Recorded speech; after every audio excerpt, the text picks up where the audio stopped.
네, 계속해서 네, 진행을 하도록 하겠습니다. 여러분 제가 사실은 어, 나쁜 말로 나쁜 말로 쭈구리죠, 쭈구리. 네, 시다바리, 딱가리. 저는 이런 말을 별로 좋아하지 않았는데, 네, 지금 현재 제가 그런 밑가서 네, 위로 교수님들을 좀 많이 모시고 있어서 네, 저한테 전화가 많이 오네요. 네, 너무 힘들어요. 네, 네, 여러분에게 한번 하소연. 네, 방금도 이제 교수님 전화를 받아가지고 잠깐 끊었는데 너무 죄송하고요. 네, 계속해서 법원의 독립을 볼까요? 법원의 독립. 자, 사법권은 제일 먼저 법원의 독립과 법관의 독립으로 이루어지고 법관의 독립은 신분 보장이 되면서 그 결과로 당연히 법관이 재판상 독립, 즉 직무상 독립을 할 수 있는 여건이 마련되고 자, 그게 바로 전체적인 사법권의 독립이다. 라고 말씀드렸는데 자, 그중에 첫 번째는 이 법원의 독립인 거죠, 여러분. 자, 법원은 그 구성이나 조직에 있어 다른 국가 권력으로부터 독립되어야 한다 이거죠, 여러분. 결국은 법원의 독립은 뭐냐면 법원은 그 구성이나 조직에 있어서 자 다른 국가 권력으로부터 당연히 독립해야 된다는 게 당연히 법원의 독립이고요. 이게 네, 법원의 독립이고 즉 뭐냐면 사법권의 독립은 자 입법권 제가 좀 전에 말씀드렸죠. 입법권, 행정권으로부터의 독립된 사법 권력의 구성이다 이런 거죠, 여러분. 결국 사법권의 독립은 누구로부터 독립하냐면 당연히 상권 분립인 즉 입법권이나 행정권 즉 사법권 이외의 입법권이나 행정권으로부터 독립된 사법 권력의 자 구성인 거죠. 그런 거죠. 따라서 이 법원은 당연히 그 구성이나 조직에 있어서 당연히 이 입법권이나 행정권으로부터 독립되어 있어야겠죠.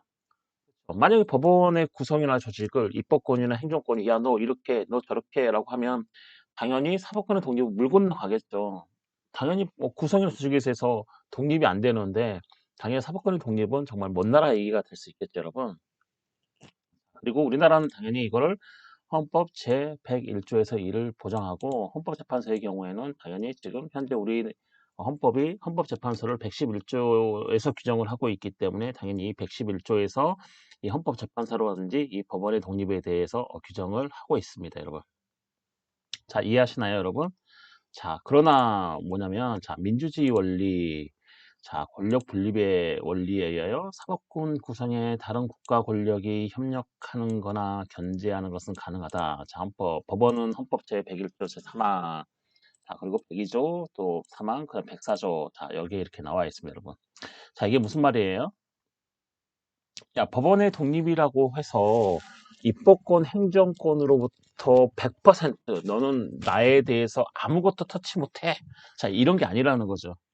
자, 이게 무슨 말이냐면 결국은 법원의 독립을 이루어야 하는데 본질적으로 독립의 어떤 본질적인 요소, 자, 거기에 대해서는 뭐예요? 입법권, 행정권이 침해를 못하지만 그 외에 본질적인 요소가 아닌 것, 그렇죠? 완전히 100% 장악을 해가지고 법원을 자기 마음대로 들었다 놨다 하는 정도, 자, 이런 정도가 아니고, 자, 어느 정도의 어떤 사법권도 당연히 국가 권력의 하나이기 때문에 뭐예요?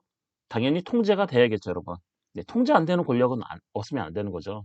자, 사법권도 당연히 통제돼야 되는 뭐예요? 국가 권력 중에 하나죠, 여러분.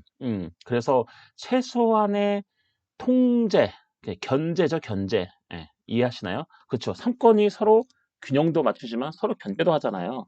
그래서 사법권이 얘만 입법과 행정을 견제를 하고 얘는 견제를 안 나가면 안 되잖아요. 서로 견제, 상호 견제니까 삼권 분립은 그렇죠. 그렇기 때문에 다른 국가 권력이 뭐죠? 법원에 대해서 최소한의 견제, 최소한의 통제하는 것은 가능하다. 자, 이런 거죠, 여러분. 로 터치를 못한다. 자, 이런 건 없어요, 여러분. 그렇죠. 당연히 민주주의 원리. 민주주의 원리가 뭐죠? 국민에 의한, 국민을 위한, 자, 이렇게 알고 계시면 되는데, 그러한 민주주의 원리죠, 여러분. 당연히 국민주권이 실현이 되죠. 네. 그렇기 때문에 만약에 사법권이 아무에게도 통제를 받지 아니한다? 그런 거 없죠, 여러분. 당연히 이러한 민주주의 원리, 자, 국민의 기본권을 침해하면 안 되기 때문에, 그리고 결국에는 이 사법권도 왜 존재를 해요? 당연히 국민의 기본권을 보장하기 위해서 존재를 하는 거죠, 여러분. 국민의 보장권 국민의 기본권을 보장하지 않은 권력은 없어요. 당연히 모든 권력의 목적은 헌법의 궁극적인 목적인 국민의 기본권을 최대한 보장한다. 자, 여기에 초점이 늘 맞춰져 있고 이게 목적이에요. 이 목적에서 벗어나면 그건 바로 우리가 부패한 권력이다라고 할 수 있는 거죠, 여러분. 자, 뭐가 동급이에요? 국민의 기본권을 보장하지 않는 권력은 당연히 부패한 권력이 될 수밖에 없죠. 왜냐하면 국민, 주권, 원리에 지금 현재 민주공화국이라는 대한민국이 설립이 되어 있기 때문에. 자, 그리고 원리는 뭐냐? 여러 가지 원리가 있는데 그중에 국민주권 원리도 있고 당연히 민주주의 원리도 있는 거죠, 여러분. 따라서 이 사법권의 법원의 독립, 자, 이 법원의 독립이라고 해서 이 법원의 독립이 누구에게도 터치받지 않은 완전히 순수한 100% 자유로 가는 건 아닙니다, 여러분. 당연히 상권 중에 하나죠, 법원도. 그렇죠. 그렇기 때문에 서로 상호 견제 균형이니까 최소한의 견제하는 것은 가능하다. 이게 바로 헌법 제101조 제3항, 102조 3항, 104조에 나와 있는 거죠. 한번 읽어보세요, 여러분. 자, 그러나 민주주의 원리, 그 다음에 권력 분립의 원리, 그렇죠. 권력 분립에 의하여 사법권 구성에 다른 국가 권력이 협력하거나 견제하는 것은 가능합니다. 법원의 그 구성이나 조직은 뭘로 정해요, 여러분? 법률로서 정하는 거죠. 그 법률은 누가 만들죠? 당연히 의회에서 만드는 거죠, 여러분. 자, 이해하시나요, 여러분?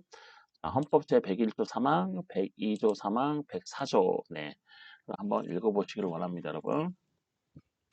그리고 뭐 대법원장에 의한 법관의 임명. 그렇죠. 일반 판사들은 뭐예요? 자, 대법원장이 임명을 합니다, 여러분. 대법관 회의에서 네, 판사를 임명하죠. 자, 대법원장은 대통령이 임명을 하고 국회 동의로서 임명하고, 자, 대법원장 뭐예요? 대법원장 제청에 의해서 국회의 동의를 얻어서 대통령 임명을 하죠. 자, 그리고 대법관을 제외한 모든 일반 판사들은 당연히 대법원장이 임명을 하고요.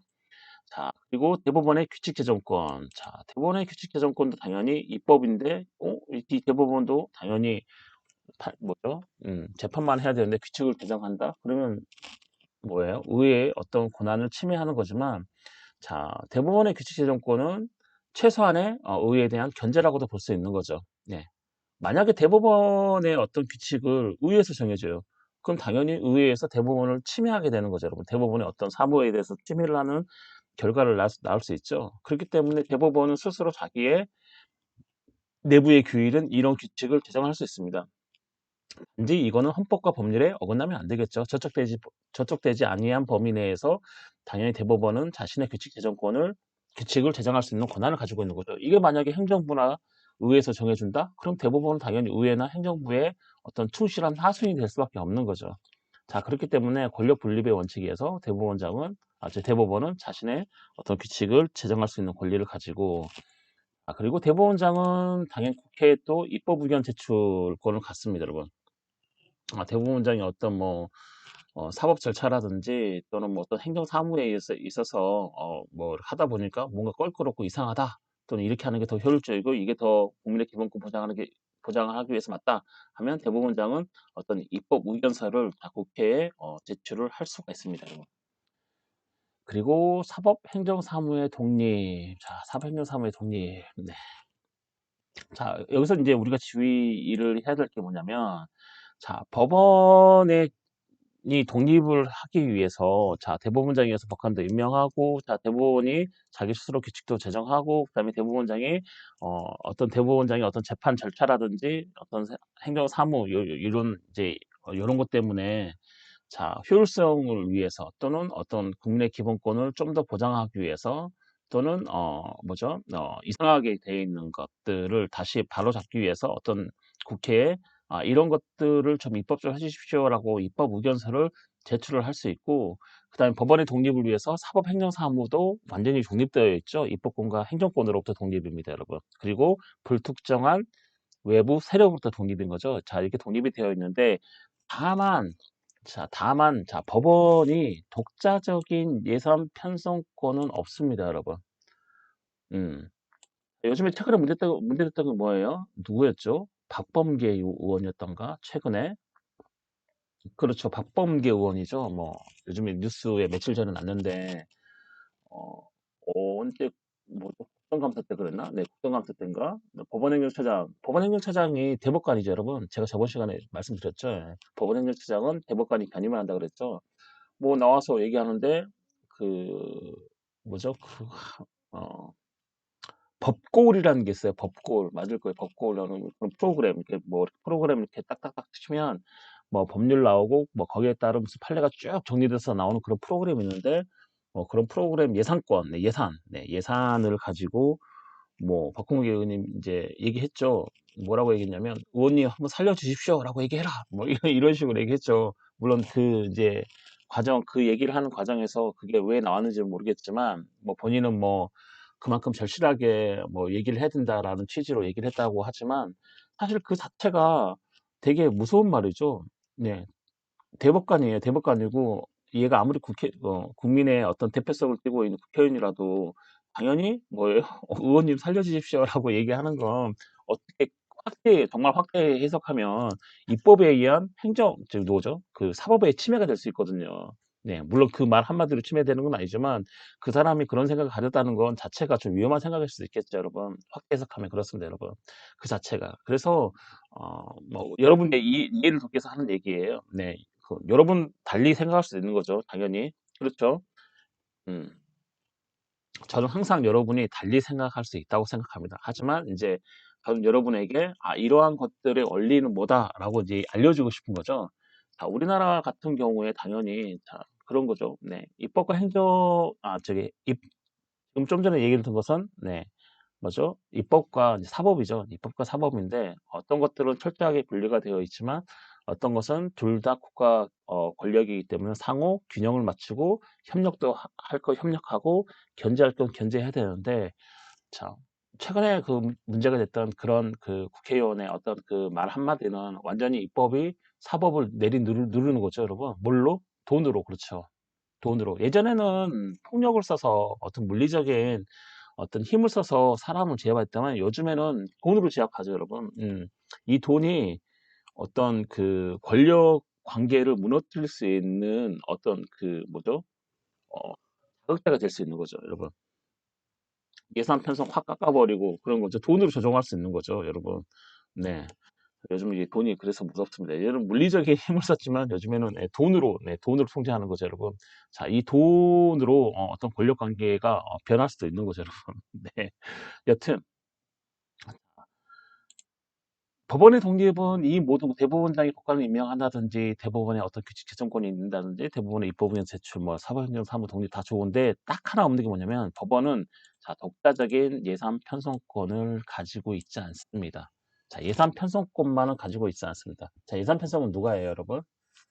정부에서 하죠, 여러분. 정부에서. 예, 정부에서 하고 예산 그 심의하고 의결을 어디서 해요?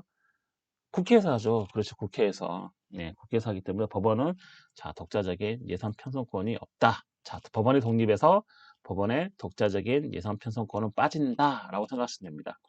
법원의 독립이라서 100% 법원은 뭐예요? 100% 노터치가 아니다. 네, 노터치가 아니다. 자, 민주주의 원리라든지 권력 분립 원리에 의하여 사법권 구성에 자, 여기죠. 사법권 구성에 다른 국가 권력이 협력하거나 견제하는 것은 가능하다. 그렇기 때문에 자, 법원의 구성 조직은 법률로서 정하게 돼 있고, 자, 대법원장, 대법관 임명은 누가 해요? 헌법재판소장, 자, 대통령, 즉 행정부의 수반인 행정권이 좀 관여하죠. 네, 임명을 하고, 자, 그렇다고 뭐 대법원도 뭐 다른 할 게 없는 게 아니고 대법원도 뭐 자기 나름대로 규칙도 제정하고 입법의견 제출을 하고 자, 이런 거죠. 그리고 대법원장도 자, 대법관이 아닌 일반 판사들을 임명하고 자, 이런 것들이 있습니다. 이게 다 조화로운 상호 견제 균형 속에 뭐가 이루어진다? 법원의 독립이 이루어진다. 자, 이런 거죠, 여러분. 법원의 독립이라고 완전히 완벽하게 100% 노터치, 건들지 마. 자, 이런 게 아니겠죠, 여러분. 자, 이해하시나요? 자, 그 중에서 가장 핵심적이고 중요한 건, 자, 법원은 이런 것들을 다 이렇게 하는데, 자, 독자적인 예상 편성권은 법원이 따로 가지고 있지 않다. 이런 거죠, 여러분. 한마디로, 네. 얽히고 설킨 거죠, 여러분. 네, 얽히고 설킨 거예요. 네, 법원의 독립은 니네가 독립을 하긴 하는데 그래도 최소한 니네가 사법권이라는 어떤 상권 중에 통제를 받아야 될 권력이긴 하고 이거를 완벽하게 통제를 하면 당연히 사법권의 독립은 물 건너가기 때문에 완벽한 통제를 하지는 않지만 최소한의 뭐예요? 견제를 한다. 그 견제가 뭐냐면 법원의 구성의 조직은 법률로서 정하고 그다음에 대법원장이나 대법관, 헌법재판관들은 누가 임명해요? 대통령, 즉 행정이 임명을 하고 이해하시나요? 예. 하지만 네, 대법원장도 일반 판사들 임명하고 자기네들 스스로의 어떤 재판 절차라든지 어떤 내부 사무에 대해서 스스로의 어떤 규칙, 즉 네, 네, 규칙을 제정을 하고 그다음에 어떤 그런 사무들에 있어서의 어떤 잘 돌아가게 하기 위해서 어떤 국회에다가 대법원장이 입법 의견서라는 것도 제출하고 그렇지만 또 사법행정사무는 완전히 독립하고 그러는 와중에 법원은 독자적인 예산 편성권은 없고 법원이 당연히 자기 예산 편성권이 있다고 하면 거의 눈치를 많이 안 보겠죠, 여러분. 네. 자, 예산 편성권이 일단 없습니다, 여러분. 법원 독자적인. 이해하시죠, 여러분? 여기까지 이해하시나요? 네, 재밌습니다. 이게 헌법이 사실은 네, 여러분 되게 재밌는 과목이에요. 생각해보면 되게 논리적인 과목이에요. 아, 이거 왜 그럴까? 이거 왜 저럴까? 이런 거죠, 여러분. 그래, 삼권이 서로 상호 균형을 이루고 서로 뭐예요? 협력도 하지만 통제를 한다. 자, 이런 것들이 지금 태부적으로는 자, 이렇게 돼 있는 거죠. 서로 협력도 하고 통제를 하죠. 이런 것들로. 그렇죠? 뭐. 이해하시나요? 자, 이런 것들이 이런 유기적으로 상호 통제하면서 상권이 굴러가고 운영이 돼가고 있는 거죠, 여러분. 이 재밌는 거죠. 이 트라이앵글이 그렇게 돌아가고 있는 거죠, 여러분. 자, 그리고 자, 법관의 신분 보장. 자, 법관의 자격은 법률로 정한다. 자, 헌법 제101조 제3항. 그렇죠?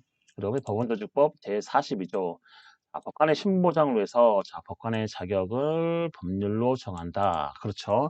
네, 법관의 자격을 법률로 정해요. 네, 법률로 정해내야 당연히 법관의 신분보장이 되기 때문에 이해하시나요?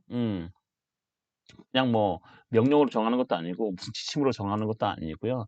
자, 법관의 신분보장을 하려면 당연히 법률에 뭐예요? 못 박아놔야겠죠. 그렇기 때문에 이 법관의 자격을 헌법 제101조 제3항에서는 야, 법관의 자격 법률로 정하라 이렇게 하고 있는 거죠. 자, 그래서 우리나라 법관은 지금 법률로 정하도록 헌법 제101조 제3항 법원조직법 제42조에 두고 있고 자, 임기제를 두면서 법관의 정년은 법률로 정하고 있다. 임기제이죠, 임기제. 임기제 몇 년간 임기하고 있죠. 판사 임기는 몇 년이죠? 네, 10년이고 연임할 수 있어요, 없어요? 있죠. 자, 대법원장은 몇 년 임기예요? 6년이고 중임할 수 없죠. 대법관은 6년이고 연임할 수 있고. 그렇죠. 아, 그리고 헌법재판소에 있는 헌법재판관이라든지 대법관들은 정년이 몇 년이에요? 자, 몇 년이란다. 정년이 몇 살까지예요? 죄송합니다. 70세까지죠. 70세. 원래는 이제 헌법재판소에 있는 헌법재판관들만 70세였는데, 야, 씨, 왜 우리는 안 해주냐? 대법관들은. 그래서 대법관도 최근에 70세로 바뀌었고, 자, 일반 판사들 같은 경우에는 몇 년이면 65세까지죠. 65세까지. 자, 그게 정년이죠. 자, 이런 임기제를 주면서 그다음 법관의 정년을 법률로 딱 정하고 있어요. 아, 이때 65세, 70세. 자, 이때 이 사람은 뭐예요? 집에 간다. 이런 거죠. 그만 일을 하고 집에 가서 쉬어라. 자, 이런 거죠. 중간에 누군가가 쉬라고 할 수 없는 거죠. 네, 뭐 탄핵이나 금고 이상의 형을 뭐 받을 때는 모르겠지만, 네, 그거 아닌 이상, 네, 뭐죠? 법률에 정해진 이 정년대로 얘네들은 뭐예요? 일을 하고 집에 가는 거죠, 여러분. 자, 그게 바로 이제 헌법 제102조, 105조라든지 법원조직법 제45조에 명시가 되어 있습니다, 여러분. 자, 우리나라 헌법재판소 1992년 11월 10일 자 9일 헌가 2에서는 자 볼까요? 법관에 대하여 헌법이 직접적으로 그 신분보장 규정을 두고 있는 이유. 법관에 대해서 헌법이 직접적으로 그 신분보장 규정을 두고 있는 거죠. 여기 보면 그렇죠. 법관의 자격을 법률로 정한다. 이게 이제 헌법 제101조 제3항에 있는 건데 자, 이 헌법이 법관에 대해서 직접적으로 그 신분보장 규정 직접적이 아니에요, 여러분. 법관의 신분보장은 헌법이 직접적으로 헌법 제101조 제3항에서 두고 있죠. 그래서 따라서 직접적으로 그 신분 보장 규정을 두고 있는 이유는 자, 사법권의 독립을 실질적으로 보장한다. 그렇죠. 음.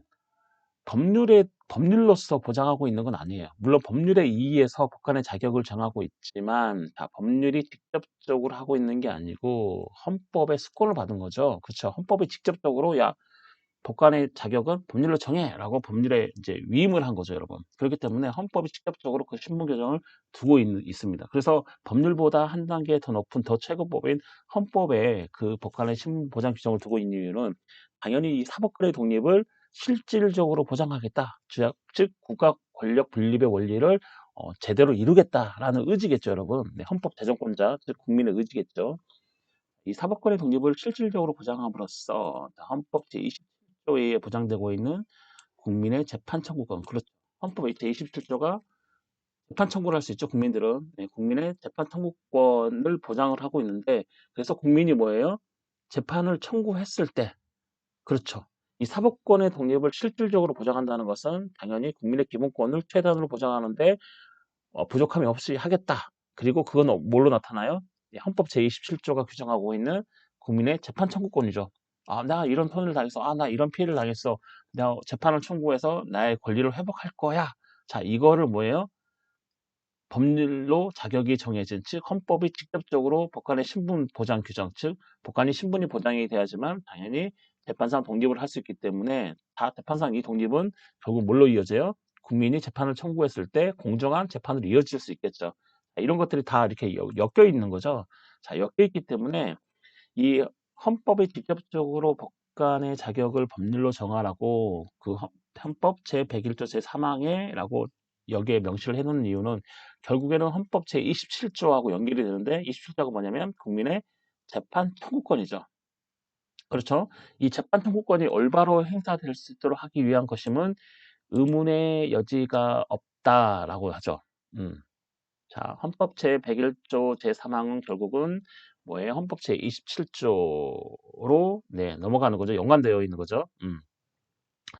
자, 사법권의 독립은 재판상의 독립. 자, 사법권의 독립에 대해서 나옵니다. 자, 재판상의 독립. 네, 재판상의 독립은 당연히 뭐예요? 법관의 직무상 독립이라고 그랬죠, 여러분.